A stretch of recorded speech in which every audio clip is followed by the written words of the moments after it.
De hoje, você que está chegando agora, seja muito bem-vindo, muito bem-vinda ao Canelada da Jovem Pan, falando do Palmeiras, hein? O Palmeiras que ficou no empate com o Noroeste lá em Bauru, um Palmeiras, um Noroeste. O time de Bauru que saiu na frente do placar com 5 minutos da segunda etapa, o gol marcado por Carlão e o Palmeiras foi buscar o empate.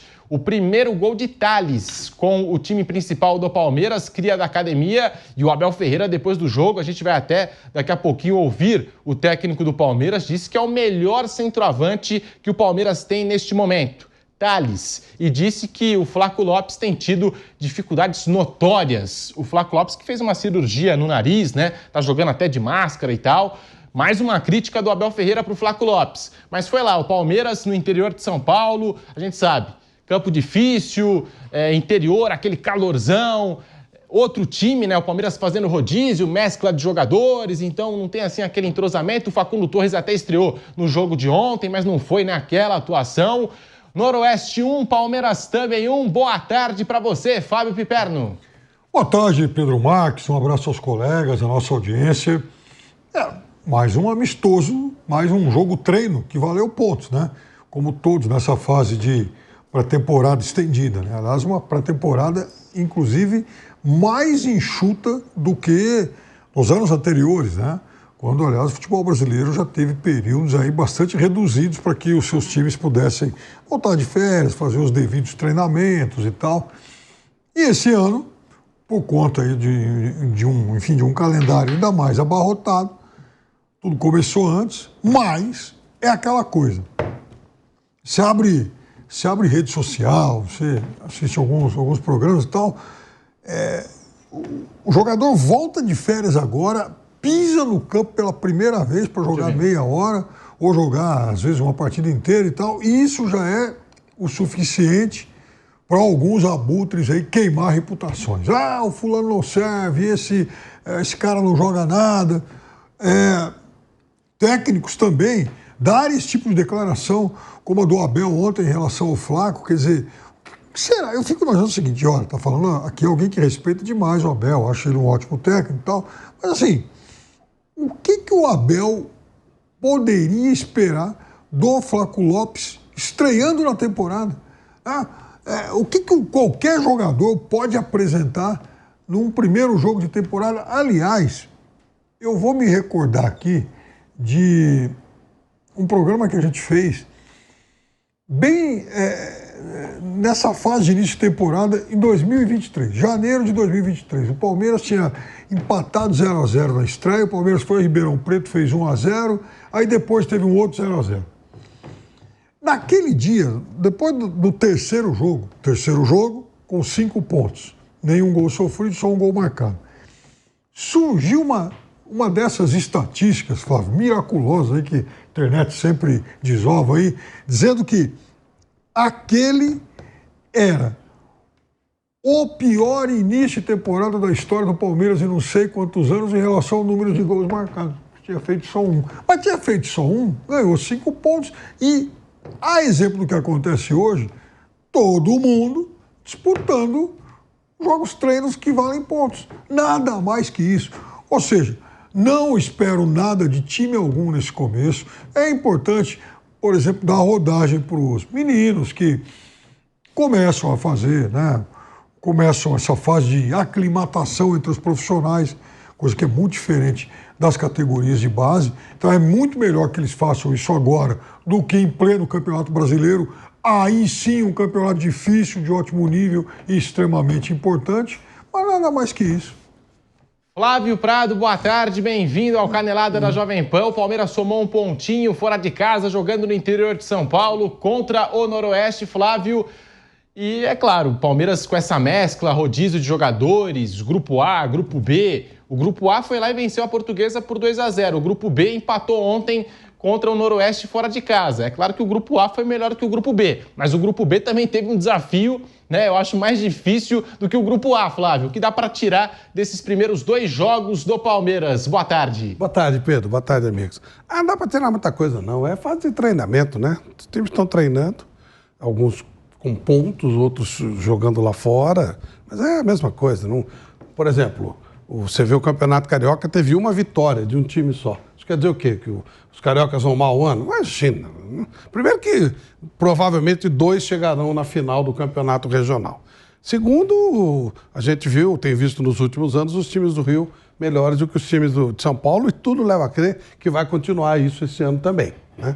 Então, não quer dizer nada. Isso aí foi começo de temporada. Eu estava muito curioso que teve muita reclamação com relação ao preço de ingresso, mas o estádio está lotado, né? Então... Existiu até a possibilidade desse jogo, Flávio, ser vendido e passar o mando de Bauru para Brasília. Não aconteceu e a SAF lá do Noroeste decidiu fazer o jogo no interior de São Paulo. Claro. Mas parece que fizeram também umas reformas, melhorias no estádio. E é o jogo Palmeiras e Noroeste, então eles deram uma aumentadinha aí no preço. Lógico, natural, né? Quando o Palmeiras vai voltar a jogar lá? Não tem? E não jogava lá, se eu não estiver enganado, há mais de 10 anos, né? Exatamente. E quando vai voltar a jogar? Ninguém sabe, né? Então, ok, dentro do esperado. Claro que não foi o Palmeiras, né? Foi como você falou, foi um bloco, mas é uma coisa assim, legal, uma coisa histórica. Teve muito tempo, durante o Noroeste era da primeira divisão, o Palmeiras ia lá, eu já fui várias vezes com o Palmeiras lá em Bauru, sempre foi com muita lotação, é uma região que tem muito Palmeiras. Bom, agora, hoje em dia, todo lugar tem muito palmeirense, muito São Paulino, muito corintiano, está muito dividido. Mas ali era uma região realmente onde o Palmeiras era uma atração enorme, e continua sendo. Quanto ao jogo, analisar o jogo é bobagem, ficar com detalhe aqui, não aconteceu nada, é um treino, foi um treino. É uma coisa você analisar. Antigamente tinha coletivo, né? O treino era aberto. Você dá nota para coletivo. Pô, não tem sentido, né? Foi um treino. Um treino. Para o Noroeste foi um jogo importante porque o Noroeste jogou com o Palmeiras e não perdeu. E para o Palmeiras é um jogo que daqui a 2 dias ninguém mais vai lembrar que teve. É o normal, é o que acontece. Essa primeira fase para os times grandes, nem a outra também, né? Eu falo sempre. Mas essa fase então nem se fala, né? O Palmeiras não vai classificar? Lógico. O Palmeiras mesmo está invicto a 41 jogos nessa fase inicial do Paulistão. Não perde desde abril de 2021, quando foi derrotado pela Inter de Limeira. Inter de Limeira, à época, comandada pelo Carpini. Quem que teve a pachorra de fazer essa estatística, você sabe? Não sei. Kaique Lima, que está na coordenação, importante, hein? Meu Deus do céu. 41 jogos de invencibilidade do Palmeiras na primeira fase do Paulistão. Quanto tempo eu não perco um jogo amistoso com os meus amigos? Mais de 20 anos. Foi exatamente quando eu parei, né? Então eu não tenho mais. Porra! É tipo assim, não perde a 41 anos. E as únicas derrotas do Palmeiras, Flávio, quando a gente puxa aqui, porque o Palmeiras perdeu 3 de 50 jogos, num recorte até pouco maior do que normal. Esse. As 3 derrotas nas finais do Paulistão. No primeiro jogo para o São Paulo, no primeiro jogo para o Água Santa e no primeiro jogo para o Santos. O Palmeiras sempre perdeu o jogo de ida, mas na volta conseguiu a virada jogando em casa, né? Nas últimas 3 finais. E agora vai em busca do tetracampeonato Verdão, hein? Inédito. Pelo menos na era Federação Paulista de Futebol, porque o paulistano já conquistou um tetra paulista, né? Mas ainda não era com a organização da Federação Paulista de Futebol. Por isso o Palmeiras vai em busca, vai atrás aí desse título inédito. Mauro César, boa tarde. Primeiro tempo foi ruim, primeiro tempo do Palmeiras, até o Abel Ferreira disse na coletiva, fez uma autocrítica, disse que ele colocou os jogadores nas posições erradas, o Marcelo Lomba fez 2, 3 defesas difíceis, né? O Noroeste podia ter ido pro vestiário com pelo menos 2-0 no placar. No segundo tempo deu uma melhorada o Palmeiras, alguns garotos entraram também no jogo, o Thales entrou para fazer gol, né? O primeiro gol da cria da academia no time principal do Palmeiras, e já rendendo elogios aí do professor Abel. Mauro César, boa tarde, bem-vindo ao Bate-Pronto da Jovem Pan, Mauro. Mais ou menos, boa tarde a todos, como o Flávio estava dizendo, né? São jogos de pré-temporada, um começo de campeonato, esses jogos é até difícil falar, né? Que avaliação você vai fazer, que conclusão você pode tirar de um time, ou dos jogadores, até dos jovens que estão sendo lançados. É um começo, né? É tudo muito, muito embrionário, né? E dessa vez, como o Piperno destacou, o calendário mais apertado, as coisas estão começando mais rapidamente, né? Os campeonatos começando mais cedo, e times voltando de férias, com mudanças, sem contar com força máxima, reforços que ainda não se apresentaram em condições de jogar. Então, na verdade, um embrião do que pode ser muito difícil avaliar qualquer resultado ou tirar conclusões, digamos assim, mais avançadas. É só um começo, o início de tudo, e só acho desnecessário, assim, desvalorizar o jogador, né, do próprio clube. Acho isso um erro. Para a gente, para a imprensa, é ótimo. O técnico criticou o próprio jogador. Manchete, caça-clique, tudo, blá, blá.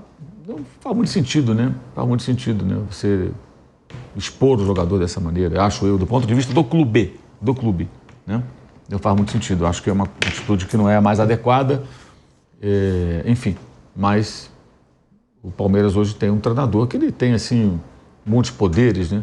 Você pode observar que a presidente do clube está mais preocupada agora. Ele tinha que se apresentar no fim de semana, se apresentou depois. Isso, na terça-feira, véspera do Paulistão. Não é problema meu, é problema deles, mas a presidente do Palmeiras andou mais preocupada em falar dos outros times que foram para os Estados Unidos do que sobre a apresentação do técnico do time dela, que deveria ser, creio eu, a prioridade do seu pensamento. Mas, enfim. Ó, a gente tem aqui a palavra do Abel Ferreira e a escalação do Palmeiras, hein? O 11 inicial do Verdão que entrou em campo ontem com Marcelo Lomba, Giai, Gustavo Gomes, Benedetti, Mike, Aníbal Moreno, Veiga, Caio Paulista, Facundo Torres, Luiz e Flaco Lopes. Mais uma vez com aquela dobra de laterais que a gente já conhece nos times do Abel Ferreira, um grupo diferente daquele que entrou em campo e venceu a Portuguesa aqui, né? E a gente acompanhou na voz do Nilson César durante a semana. Vamos acompanhar a análise que fez o técnico do Palmeiras, o Abel Ferreira fala, e você acompanha aqui no Canelada da Jovem Pan. Deixa eu só acrescentar ao que tu estás a dizer. Eu não estou a poupar ninguém, porque os jogadores ficaram lá e ficaram a treinar. Portanto, eu não poupo ninguém. Infelizmente, em função do calendário,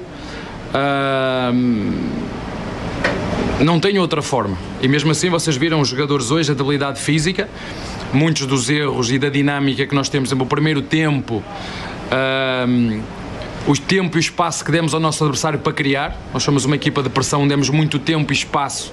Isso tem muito a ver com a capacidade física. Eu perguntei a um dos jogadores do Noroeste quando começaram a treinar, e nós estávamos a ir de férias, eles começaram a treinar e nós a ir de férias. Portanto, há aqui a parte física tem muita importância nisso, e depois, eu também já vos disse e não posso fugir a isso, nós vamos ter que preparar a equipa a competir e a valer 3 pontos. Num contexto de Europa, ia-te dizer que nós estávamos hoje aqui a preparar a nossa equipa, que o resultado era o menos importante, mas não é. Estamos numa competição, queremos ganhar este título, o resultado é muito importante para nós, mas também não posso não olhar para aquilo que são as capacidades físicas dos nossos jogadores, aquilo que é esta temporada, e é para fazer aquilo que nós estamos a fazer, sim. E independentemente se divide ou não divide o grupo, quem joga é o Palmeiras, não são, seja 11 estes 11 ou os outros 11 ou os que forem, é sempre o Palmeiras que joga. A nossa obrigação é de fazer tudo para ganhar, como foi hoje. Acho que, para falar um bocadinho do jogo, a nossa dinâmica hoje não foi tão boa, um pouquinho mais lentos, também talvez pelo calor também. Mas alguns passos simples, algumas execuções simples falhadas, o que para mim era normal. Eu disse-vos na última conferência de imprensa que a dinâmica que eu vi a equipa a jogar no Allianz Parque foi muito acima daquilo que eu estava à espera. Eu estava à espera de algo assim, um jogo mais embrulhado, pouca dinâmica ainda, o que é normal hoje no jogo. Mas ficou acima de tudo o espírito competitivo de ir até ao fim para lutar pelo melhor resultado. Infelizmente não conseguimos, e sinceramente acho que o Noroeste mereceu, ou que o resultado é justo. Vou fazer eu uma crítica a mim mesmo. Não foi os meninos, foi o treinador que não pôs os jogadores nas posições certas no início do jogo, e eu sei o que é que eu fiz no início do jogo. Quando eu passei o Facundo para o lugar dele, as coisas melhoraram. Quando eu passei o Rómulo para o lado esquerdo, as coisas melhoraram. Foi isso que melhorou, não foi os meninos. Os meninos sim, têm muita qualidade. Olha, eu acredito que em 4 ou 5 jogos os nossos jogadores poderão estar a chegar próximo daquilo que é as suas capacidades físicas. Depois falta o ritmo competitivo, o ritmo de jogo só se ganha jogando, não há outra forma. O Piperno, e agora o Palmeiras tem na quarta-feira o Santos na Vila Belmiro, já é um clássico, reedição da última final do Paulistão.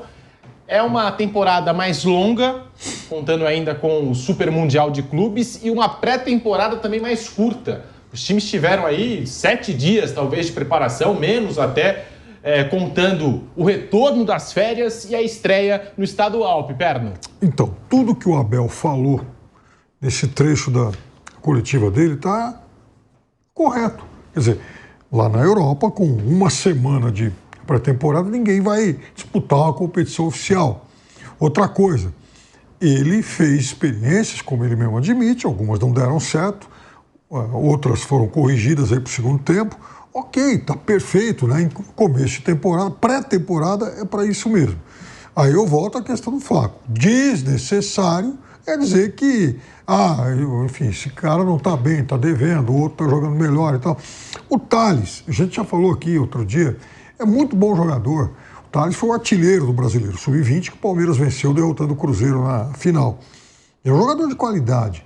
Da mesma forma que o Luigi, que tem uma outra característica, um jogador, né, mais de definição, um jogador fisicamente forte e tal. Mas são dois garotos em quem o Palmeiras certamente vai apostar muito, porque são dois jogadores de bom nível. Mas não é... Então, é importante, por exemplo, estrear o Benedetti, né, um jogador que certamente vai ser muito utilizado nessa temporada, até pela negociação do Vitor Reis, o Tales, o Luigi, esses garotos todos. Então, ele subiu 5, ele tirou 5 do time da Copinha, ou seja, o Palmeiras praticamente abriu mão de disputar o título, ou pelo menos em tese. Desfalcou bastante o time da Copinha, mas a prioridade, de fato, é o time principal, até aí perfeito. Então, tá tudo certo em relação a isso. Até o diagnóstico que ele fez em relação à estreia. E eu trabalhei na estreia do Palmeiras e no Santos e Mirassol, e, para minha surpresa, os 2 jogos foram bons. Eu não estava esperando absolutamente nada e eu gostei dos 2 jogos. Mas, assim, mesmo os 2 jogos tendo aspectos bastante positivos, eles não servem de referência para nada. Eles não são balizadores para aquilo que os 4 times envolvidos vão fazer ao longo da temporada. Eu acho que... Então, tá tudo certo o que aconteceu até aqui. O único ponto fora da curva foi a crítica desnecessária que o técnico do Palmeiras fez ao Flaco Lopes. E você citou aí o Luigi, e outro que está recebendo oportunidades nesse Palmeiras é o Rômulo. Chega a ser até bizarro, né? Porque os dois, naquela partida no Maracanã contra o Flamengo, pós-eliminação na Copa do Brasil, o Rômulo entra junto com o Luigi, o Rômulo dá assistência para o Luigi marcar o gol e depois os dois sumiram do time principal do Palmeiras. O Luigi até voltou para o Sub-20, não teve mais oportunidades. O Rômulo, então, nem jogou e começou aquela história, né? Não, porque o Rômulo está escalando a montanha. E nós vamos ouvir agora o Abel Ferreira falando exatamente sobre as suas escolhas. Ele disse que o Tales, né? Também subiu agora, foi integrado ao profissional. Luigi, Tales, Alain, Benedetti, né? Figueiredo, 5 jogadores que subiram das categorias de base. Ele disse que hoje no Palmeiras o Tales é o melhor centroavante da equipe. E disse que o Flaco Lopes tem tido dificuldades notórias, precisa de mais vontade dentro de campo. Vamos acompanhar o Abel Ferreira e depois eu passo a palavra para o Piperno, para o Mauro, para o Flávio. Vamos lá, o Abel Ferreira fala e você acompanha aqui no Canelada. Todos falam das contratações, mas só um é que está a jogar, né? E é verdade que os moleques que são da base, estes já não são moleques, são jogadores que estão connosco e são tratados iguais aos outros. E depois eu, ao longo deste Paulista, vou escolher aqueles que estão melhores. Eu gosto muito da base, aposto muito na base, não é de hoje, é dos últimos 4 anos, mas não pode ser só a base a sustentar aquilo que é a exigência do futebol profissional, que nos exigem títulos, que lute por títulos, e nós temos que todos juntos dentro do clube fazer um esforço para continuar que a equipa fique competitiva como tem estado nos últimos anos. Neste momento, o Lopes está com algumas dificuldades, são notórias, precisamos de mais dele, mais vontade. É verdade que teve ali um problema no nariz, está a voltar, isso nota-se, algumas debilidades. Estou em crer que a máscara ainda lhe atrapalha um bocadinho, quer naquilo que tem a ver com a parte técnica, mas precisamos de mais deles e precisamos que realmente que esta preparação em competição seja igual para todos, para depois escolherem aqueles que são os melhores, mas não posso negar que os moleques da base, e estamos sempre a falar, e eu falo, são jogadores do Palmeiras, né? Eu também já digo isso sempre aos jogadores que chegam cá em cima, quero que eles se sintam audazes e corajosos para tirar o lugar a qualquer um, ou pelo menos lutar pelo lugar, e se o demonstrarem, não tenho problema nenhum, como já fiz com vários, de meter uns em função dos outros, porque nós não precisamos só de 11, nós precisamos de 25 ou de 26, porque o ano é longo, há muita competição, há muitos jogos uns atrás dos outros, como vai ser este Paulista, e nós precisamos de todos. Flávio, é bizarra essa crítica do Abel para o Flaco Lopes, porque não é a primeira vez que acontece. Em determinado momento, também ele já chegou a dizer que faltava sangue argentino para o Flaco Lopes. E agora, com 2 jogos na temporada, o primeiro do Flaco no ano, ele já começa a falar em falta de vontade do centroavante argentino, que o Tales, que subiu agora, já é o melhor centroavante do elenco do Palmeiras. O que você achou das críticas do Abel pro Flaco Lopes? Bom, primeiro é bom lembrar que o Flaco Lopes foi a contratação mais cara do Palmeiras. Não sei se alguma superou a do Felipe Anderson, ou talvez tenha superado. Agora do Paulinho. Agora quem? Agora, o Paulinho. O Paulinho ultrapassou. Exatamente. Então, e foi uma contratação indicada pelo Abel Ferreira, avalizada por ele, né? Então, ele deveria pensar antes, ver antes se esse jogador tem ou não tem esse sangue argentino. Eu acho que ele nasceu na Argentina, mas pode ser que não tenha nascido. O pai dele tenha feito uma visita até a Bolívia, até o Paraguai, e ele nasceu lá, mas eu acho que ele tem. De qualquer forma, ele deveria ter visto isso antes do Palmeiras gastar 15 milhões de dólares, que foi uma fortuna, um dinheiro impressionante. Eu acho o Flaco Lopes um bom jogador. Agora, não sei o comportamento dele, não sei se ele treina bem, se ele treina mal, eu não vejo treino do Palmeiras.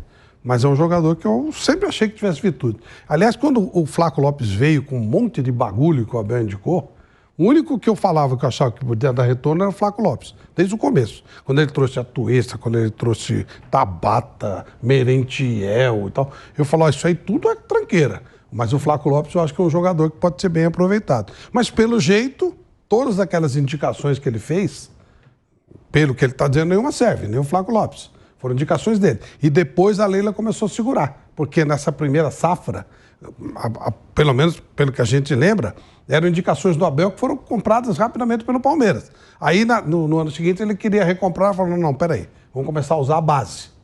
Né? E aí ela segurou um pouquinho o ímpeto dele. Então, se o Flaco Lopes não serve, ele errou as 4, né? Porque ele indicou Merentiel, ele indicou Tabata, ele indicou a Tuesta e indicou o Flaco Lopes. Dos 4, para mim o Flaco Lopes é um jogador de boa condição. Mas se ele acha que não, então foi 100% de erro. Foi ele que contratou o jogador, foi ele que avalizou o jogador caríssimo, e que você tem que minimamente saber se o cara tem pegada ou não tem pegada para jogar no time dele. Aí é uma questão de perfil de cada treinador.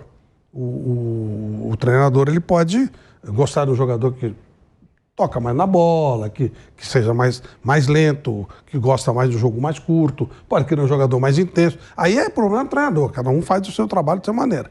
Mas é claro que o Abel, como indicou esse jogador, há de se convir que ele deveria imaginar o que esse jogador podia fazer ou não fazer. Mas, repito, não assisto o treino do Flaco Lopes, não sei se ele treinava do jeito que está treinando de outro. Eu acho que esse jogador, de todas as primeiras contratações do Abel, o único para mim que demonstrou virtudes para jogar no Palmeiras foi exatamente o Flaco Lopes. Eu lembro na época que o Flaco Lopes chegou, a gente questionava aqui no programa um jogador de 40, 50 milhões, a contratação mais cara da história do Palmeiras, ficar no banco de reservas, não ter uma sequência, uma minutagem.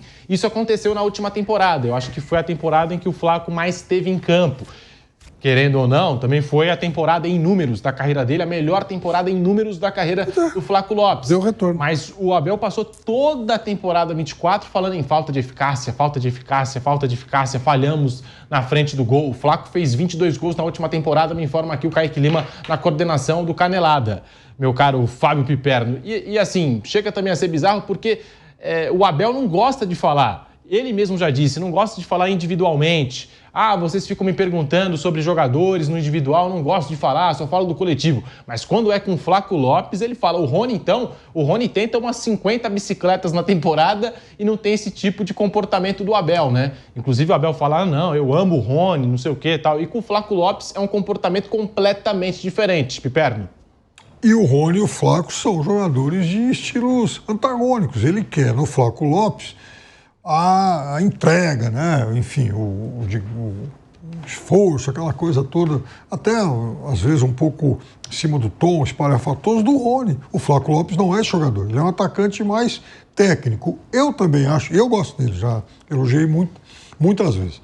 Eu acho que, às vezes, de fato, falta se atirar numa bola ou outra, dar um carrinho para tentar empurrar a bola para o gol. Tudo isso aí é verdade. Mas eu acho um jogador de bom nível. E eu acho que e mesmo que não fosse um jogador de bom nível, não é o caso de sair a público para criticar um jogador que está estreando na temporada e com a máscara porque teve uma fratura no nariz. Então, veja, se ele quer dar uma bronca no jogador, se ele quer que o jogador entregue algo mais, principalmente naquilo que ele talvez avalie como enfim, dedicação, como gana, como isso que ele chama de espírito argentino e tal, vai lá e conversa com o jogador. Chama o jogador, ele está lá, ele convive com o jogador, ele treina o Flaco todo dia, fala, vem cá, meu filho, é o seguinte, precisamos mais de você. Eu quero, né, de vez em quando, que você rale um pouco mais, dê uns carrinhos a mais, dispute mais uma bola ou outra, jogue mais perto do gol, porque às vezes você sai demais da área, você tem qualidade, você é um jogador mais técnico, né? Eu quero um pouco mais do Rony em você, nessa questão da entrega e dedicação, que fique muito bem entendido, porque ele é um jogador muito mais qualidade técnica, muito mais apuro que o Rony, né? Agora, não exatamente não entregar o jogador em público dessa forma, a cabeça do jogador em público. Quer dizer, como é que o Thales... E veja, acabei de elogiar o Thales. joga uma pressão também no Thales. Lógico, né? Isso aí que eu ia chegar. Quer dizer, eu acabei de elogiar o Thales, mas, veja, não é porque o menino entrou jogando bem contra o Noroeste Bauru, na segunda rodada do Campeonato Paulista, o garoto vai ser a solução para todos os problemas do Palmeiras. Tomara que seja. Tomara que o Abel tenha, inclusive com ele, mais paciência do que teve com o Endrick em 2023. Né? Agora, isso eu não vou esquecer, não. Né? E ele disse até nessa fala, Piperno, que a gente ouviu que ele sempre teve paciência com a base, sempre utilizou a base. Em termos, né? Não foi bem por aí. Talvez na última temporada com o Estevão, mas com o Endrick, o que aconteceu... Confronto com o Boca que o dia. Contra o Boca Juniors, né? Tá na memória do torcedor até hoje. Aliás, não foi só o confronto contra o Boca, né? Eu sempre repito jogos, isso, mas vejam bem, o que aconteceu com o Kevin, que entrou muito bem naquele dia?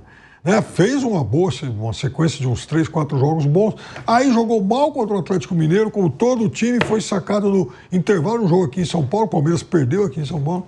Giovani. E não voltou mais, né? O Kevin não voltou mais, até ser negociado, tá até bem na Ucrânia agora. Mas, enfim, deixando isso de lado, ainda é muito cedo para incensar o garoto que está entrando da mesma forma que eu acho, no mínimo, um extremo assodamento esse tipo de cobrança pública ao Flaco Lopes. Ô Mauro, e a gente está falando do Flaco Lopes, né? Uma crítica que desvaloriza o jogador, como você disse, e a Leila Pereira também criticou o Rony, e pouca gente tem falado isso, mas assim, já estava difícil vender o Rony. Agora com a crítica, não vou dizer crítica da Leila, mas ela falou em fim de ciclo pro Rony, né? Agora tá ainda mais difícil vender o Rony, que não é um jogador barato, especialmente aqui pro mercado brasileiro, né? Pro mercado nacional, Mauro. Acho que a única possibilidade de negociar o Rony é o Palmeiras pagar parte do salário, né? Muito difícil que um outro clube queira assumir essa responsabilidade, ou então vendendo para o mercado internacional, aparecendo alguém interessado no jogador. Eu acho que aí entra uma questão que quando o Palmeiras manteve seu elenco e valorizou seus jogadores, ele elevou muito sua folha de pagamento e fez contratos mais longos para se proteger com jogadores, no caso específico do Rony, jogador que estava jogando além do seu potencial. Essa é a grande questão. O Rony chegou no momento que ele estava jogando mais do que ele é capaz e não consegue manter isso o tempo todo. Eu vi aquela fase, foi uma fase até longa, em que ele foi muito bem. O cara é o maior artilheiro do Palmeiras na Libertadores. Um Zé Mané, ele não é. Um perna de pau, ele não é. Ele tem alguma virtude. Não é uma porcaria de jogador. Ele não é um virtuoso, não é um super habilidoso, mas ele tem as suas qualidades. E dentro de um sistema específico, ele funcionou muito bem. Aí vai a questão da avaliação, que é o risco que o clube corre. Se você, por exemplo, avaliar, esse cara está jogando muito, mas isso não vai durar mais do que um ano. Vou fazer um contrato curto. Aí, de repente, o cara está valorizado, alguém vem, leva o jogador, você perde o jogador. Mas você faz um contrato longo, você tem que dar um aumento para você se proteger e elevar a multa rescisória. E aí você corre o risco do jogador voltar ao normal, digamos assim, né, jogando o que é o normal dele. E aí, que não é ruim.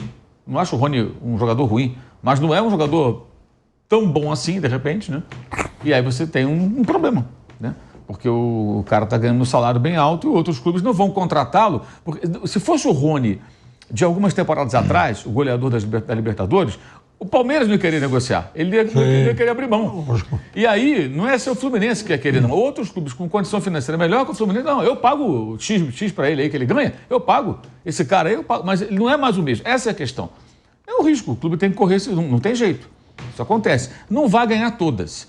Vendeu bem o Endrick, vendeu bem o Estevão, está vendendo bem agora o Vitor Reis. Né? Luiz Guilherme vendeu bem. Luiz Guilherme foi bem negociado. Até o Arthur, que não é assim, digamos, jogador mais jovem. Foi uma grande transferência. Porque o Arthur não decolou de verdade no Palmeiras. Isso foi bem vendido também. Mas você não vai ganhar todas. Algumas negociações, alguns acordos, em algum momento pode te dar, não digo um prejuízo, mas não vão dar o mesmo resultado. Por outro lado, se você pensar no que o Rony entregou para o Palmeiras ao longo desse tempo, eu acho que valeu a pena, não acho que seja um prejuízo, mesmo que ele fique custando caro, porque ele deu muito retorno. E esse contrato foi renovado quando ele ainda estava em alta, senão não teriam renovado. É diferente do Fagner no Corinthians, que já veterano, e perdendo espaço no time, tanto que foi barrado pelo Mateuzinho, gente, barrado pelo Mateuzinho demais, hein? O Mateuzinho era reserva do Rodinei, reserva do Varela, reserva do Wesley, reserva de todo mundo. Aí ele barrou o Fagner. E o Corinthians renovou por 2 anos. Aí não tem cabimento, você renovar por 2 anos com um veterano em queda. O Fagner foi um ótimo jogador, até um lateral muito bom, né? Mas já não é mais o mesmo, que é normal. Aí não dá para entender. A renovação do Rony lá atrás, quando ele ainda estava jogando mais do que ultimamente, ela faz sentido, mas é um risco e você não vai ganhar todas. Agora, se o Palmeiras não quiser mais ser o jogador no elenco, achar que não é mais útil, eu acho que a única saída é essa. Pegar o Fluminense, por exemplo, que estava interessado no Fluminense. Eu pago os X% do salário dele, você alivia de qualquer forma essa folha de pagamento e o jogador vai embora. Agora, por que querem tanto que o Rony vá embora? Por que não fica o Rony? Qual o problema? Por que o ciclo dele terminou? Se fosse um jogador que ficasse na reserva enchendo o saco, não me parece o caso. Não me parece um cara polêmico, que fica ali no banco esperneando, vai para a imprensa, reclama. Não, ele é quieto, ele não fala nada. Dá entrevista ali quando é procurado e tudo, mas nunca vi o Rony em polêmica, em confusão. Tem jogador que reclama, né? Tem. Por exemplo, o Fabrício Bruno, quando saiu do Flamengo agora, assim que assumiu o Felipe Luiz, ele deu uma entrevista na saída do campo, não tem que entender o que o técnico quer. Claramente ele estava insatisfeito porque ele foi barrado. É um tipo de jogador. O Gabriel também já mandou indireto quando estava barrado. Outros jogadores, não é o caso do Rony. Então, eu não sei nem por que o Palmeiras tanto quer meio que se livrar do jogador. Fica lá no elenco, compõe um elenco, vai ser útil num momento ou no outro. Agora, se acharem que está desgastado com a torcida e tudo, então negocia, né? Mas você vai ficar também fazendo gestão em função do que alguns torcedores pensam, né? A gente elogia tanto que a gestão do Palmeiras muitas vezes é certeira, né? Enfim. Nessa daí jogou mais para emoção do que para razão e renovou o contrato do Rony em 2022, né? Essa gestão que está aí no Palmeiras, né? A Leila Pereira renovou o contrato. Ele teve um grande do Rony 22. Sim. Exato. Jogou bem. Na fase boa, eu tô com o jogador. Na fase ruim, vai fazer entrego ele. Né? Então vai fazer 3 anos. Quer dizer, essa renovação foi quando ele estava em alta. Acontece, gente. Agora, desvaloriza o jogador. Esse tipo de declaração, na minha avaliação, acho que todo mundo concorda, você desvaloriza o jogador. É ruim para o clube. Repito, para a imprensa é ótimo. Dá assunto, são 2 coisas distintas. Eu não estou falando, não estou dizendo que a gente está falando sobre isso aqui. Para o clube, do ponto de vista do clube, não é bom. Mas enfim, eles é que sabem, né? Agora a gente vai virar a página aqui no Canelada.